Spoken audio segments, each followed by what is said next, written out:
Salam olahraga, kembali lagi di channel YouTube Atma. Sebelum melanjutkan nonton video ini, jangan lupa dibantu subscribe, like, komen dan share-nya untuk mendapatkan video-video terbaru selanjutnya.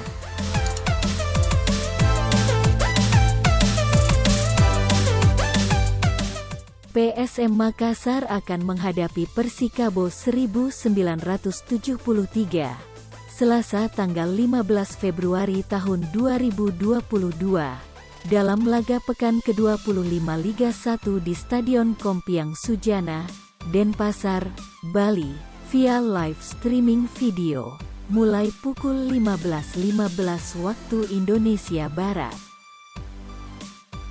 PSM bakal dalam kondisi pincang saat dijamu Persikabo.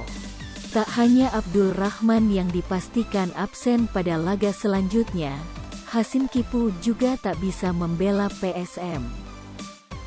Ini dikarenakan Hasim Kipu sudah mengantongi 5 kartu kuning. Artinya, berdasarkan regulasi Kipu terkena akumulasi dan harus absen 1 laga berikutnya. Ini akan menjadi kehilangan besar bagi PSM, sebab 2 pemain ini selalu mendapat kepercayaan penuh dari kepala pelatih PSM, Job Gal. Meski demikian, PSM masih memiliki stok pemain belakang, seperti Erwin Gutawa, Dalen Doke, Juliano Pratama Nono, Ganjar Mukti, juga Adam Miter. Kondisi yang sama juga terjadi di lini serang PSM. Saat ini pelatih Job Gal tak punya striker murni yang produktif.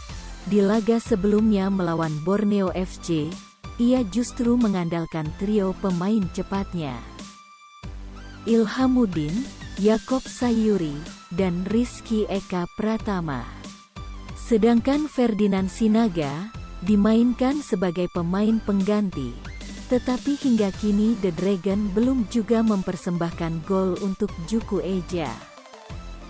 Bahkan 2 pemain asing yang berposisi striker yakni Anco Johnson dan Golgol Mebrahtu tak masuk dalam daftar pemain cadangan, alias tak bisa dimainkan saat menghadapi Borneo FC.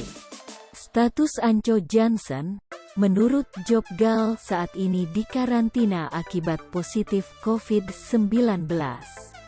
Dan Golgol sendiri belum bisa dimainkan hingga kini dimungkinkan lantaran masih cedera. Tak adanya striker house goal dan penyelesaian akhir yang buruk menjadi pekerjaan rumah bagi Job Gal. Meski lawan nanti yakni Persikabo berada di posisi 14 klasemen, tetapi hanya terpaut 4 poin dari PSM. Terima kasih telah menonton video ini, semoga video ini bermanfaat.